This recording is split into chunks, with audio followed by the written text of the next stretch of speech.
I know this from my experiences growing up in Turkey, where Turkey also has a now limited but somewhat decent, at least historically somewhat decent public education structure all the way up to college. And as long as you take the national tests, both moving from eighth grade into high school, where you take the first national test that you need to take, like a standardized test, and then moving on from high school to college, you take a second standardized test.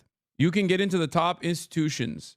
The best education that you can get in Turkey, at least when I was growing up, was still in public schools. They were incredibly competitive. And that competition, of course, was still burdensome for young minds. It was still very difficult. So there are issues in these countries as well. There are issues in publicly funded education systems as well. The issues are the unimaginable amount of cramming that you need to do in terms of studies.